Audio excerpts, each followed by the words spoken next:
আসসালামু আলাইকুম। এই ভিডিওতে আমরা সিম্পসনের 3-8 রুলের ডেরিভেশনটা দেখব। এখানে আমাদের আর কিছুই না, আমরা আগের দুইটা ভিডিওতে দেখেছিলাম ট্রাপিজয়েডালে আমরা n = 1 বসিয়েছিলাম। দেন আমরা সিম্পসনের 1/3 রুলের মধ্যে আমরা n = 2 বসিয়েছিলাম। এই ভিডিওতে আমরা n = 3 বসাবো। তাহলে এখন যদি আমরা দেখি এখানে, তাহলে আমাদের কমপ্লেক্স জেনারেল ফর্মুলাটা ছিল এটা। তো এরপরে আমাদের এখানে এখন যদি n এর মান আমরা এখানে 3 নিই, তাহলে এই সমীকরণে সবগুলো n এর জায়গায় আমরা 3 বসাতে হবে। আমরা যদি আমাদের গ্রাফটা দেখি, তাহলে গ্রাফটা ছিল এরকম। এন্ড এখন আমাদের কি করতে হবে, এখন আমরা ডেল কিউব পর্যন্ত নিতে হবে। অর্থাৎ আমরা এর আগের ভিডিওতে এতটুকু পর্যন্ত নিয়েছিলাম, বাট এখন আমাদের আরেকটা ধাপ বেশি নিতে হবে। অর্থাৎ আমরা প্রথম যে I1টা বের করব, সেটার জন্য আমাদের ডেল কিউব পর্যন্ত নেওয়া লাগবে। তাহলে এইটুকু যেটা বের করব সেটা হবে আমাদের I1 এর মান। তো এখন যদি আমরা দেখি যে I1 এর মানটা কি আসবে, তো আশা করি আপনারা আগে দুইটা ভিডিও দেখে এসেছেন। তো ওই দুইটা ভিডিওর মধ্যে আমরা কিভাবে ক্যালকুলেশন করে সে ধাপগুলো আলোচনা করেছিলাম।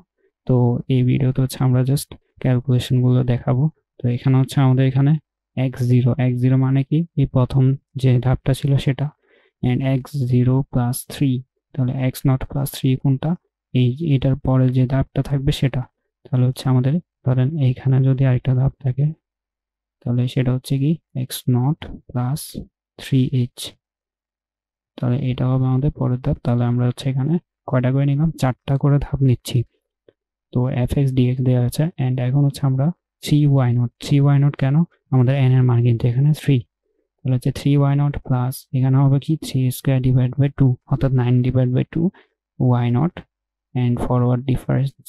দেন আমাদের এখানে কি বসবে, 3³ / 3, 27/3, 9। দেন 3² / 2, 9/2। দেন আমাদের নিউটন ফরওয়ার্ড স্কোয়ার, দেন ডিফারেন্স স্কোয়ার, দেন y0/2। এরপরে আমাদের পরের ধাপটা, সেটার জন্য এখানে সেম ভাবে n এর মানগুলোতে 3 বসিয়ে দিলে আমরা এই টাইপের একটা মান পেয়ে যাব। এন্ড এখানে ফরওয়ার্ড ডিফারেন্স কিউব y0, দেন /6। 3 এর ফ্যাক্টোরিয়াল মানে 6। এখন আমরা এখান থেকে 3 কে বাইরে নিয়ে আসবো। তাহলে 3 কে বাইরে নিয়ে আসলে আমাদের হবে কত, 3h ইন্টু আমাদের এখানে সবগুলো থেকে 3 দিয়ে ভাগ করে দিব। এন্ড এখন আমাদের এখানে পরের যে ধাপটা, অর্থাৎ এই ধাপটাতে কি করেছে, এই ধাপটাতে আমরা আগের ভিডিওগুলোতে দেখে এসেছিলাম, আমরা ফরওয়ার্ড ডিফারেন্স যেটা 1 থাকে, সেটা y0 যেটা থাকে, সেটার জন্য আমরা লিখতে পারি y1 মাইনাস y0, অর্থাৎ আমাদের এই দুটার ডিফারেন্স। দেন যখন আমাদের স্কোয়ার থাকে, তখন আমরা 3টার ডিফারেন্স নিই। এই 3টার ডিফারেন্স নেওয়ার জন্য আমরা গত ভিডিওতে দেখেছিলাম কিভাবে বের করতে পারি। আমরা ডেল স্কোয়ার যেটা থাকে, সেটাকে বের করার জন্য লিখেছিলাম y2 মাইনাস y1, দেন আমাদের মাইনাস y1 মাইনাস y0। ওকে। তো এরপরে যদি আমরা ডেল কিউবের জন্য বের করি সেম ভাবে, তাহলে আমরা পাবো এই মানটা, অর্থাৎ y3 আগে বসবে। দেন আমাদের হবে minus 3y2 plus 3y1 minus y0। তাহলে এই মানটা আমরা পেয়ে যাব যদি আমরা ডেল কিউব বের করি। তাহলে এখন আমাদের এখানে, তাহলে আমরা যোগ বিয়োগ গুণ ভাগ করার পর আমরা এই টাইপের একটা ভ্যালু পেয়ে যাব, যেটা আমাদের I1 এর জন্য 3h/8, দেন আমাদের y0, দেন plus 3y1, 3y2 plus y3।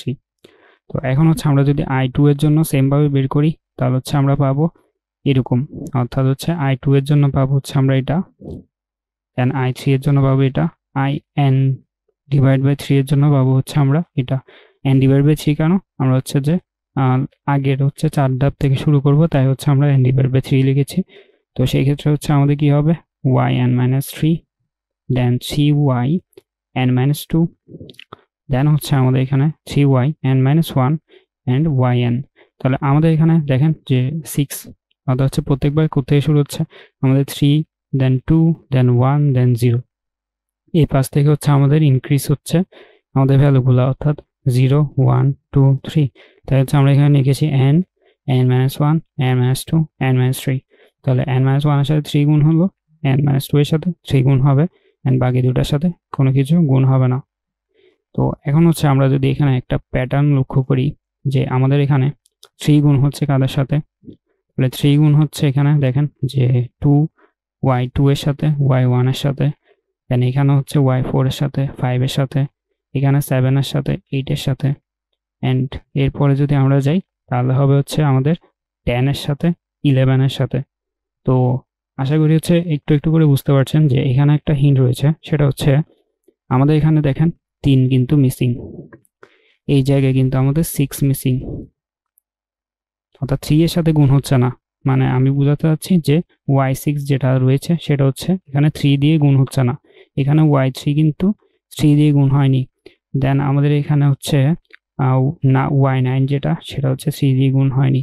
সেমভাবে আমাদের পরবর্তী যে ধাপটা সেটাতে y12 যেটা সেটা হচ্ছে 3 দিয়ে গুণ হবে না। তাহলে এগুলো কি 3, 6, 9, 12 এগুলো হচ্ছে 3-এর গুণিতক। তাহলে 3-এর যে গুণিতকগুলো থাকবে সেগুলো হচ্ছে আমাদের কি হবে না, 3 দিয়ে গুণ হবে না। তাহলে সেগুলোকে আমরা কি লিখতে পারবো, সেগুলো হচ্ছে প্রত্যেকটা স্টেপে 2 বার করে থাকবে। 2 বার করে থাকলে আমাদের কি হবে, আমরা হচ্ছে 2 দিয়ে গুণ করি, কারণ এখানে দেখেন y6 আছে, পরের ধাপেও কিন্তু y6 রয়েছে, তাই হচ্ছে আমরা এখানে বলতে পারি y6 2 বার করে থাকবে। তাই হচ্ছে আমরা এই y3, y6, y9, y12 এগুলোর সাথে 2 গুণ করব, আর যেগুলো হচ্ছে আমাদের 1, 2, 4, 5 তাদের সাথে কি করব, 1 দিয়ে গুণ, 3 দিয়ে গুণ করব। আর আমাদের তো অলরেডি জানি যে y0 এবং yn এর সাথে কোনো কিছু গুণ করা লাগে না, কারণ তারা একবারই আসে আমাদের যে সিকোয়েন্স সেখানে। তো আমরা এখানে যদি দেখি তাহলে এখন i1, i2, i3 সবগুলো যোগ করলে আমরা i এর মান পাবো। তাহলে এখন হচ্ছে আমরা এখানে বসিয়ে দিলাম যেগুলো হচ্ছে উপরে পেয়েছি সেগুলো। তাহলে এরপরে হচ্ছে আমরা 3h/8, তাহলে 3h/8 সেটা হচ্ছে আমরা অলরেডি বের করে নিয়ে এসেছিলাম উপরে। তাহলে হচ্ছে এখন আমাদের এখানে যদি দেখেন তাহলে y0 এবং yn এর সাথে কেউ গুণ হয়নি। দেন 3 গুণ হয়েছে কাদের সাথে, যারা হচ্ছে 3-এর গুণিতক না তাদের সাথে, এন্ড 3-এর গুণিতকদের সাথে কারা গুণ হয়েছে, 2 গুণ হয়েছে। তাহলে এভাবে হচ্ছে আমরা সিম্পসনস 3 এর যে রুলটা সেটা ডেরিভেশন করতে পারি।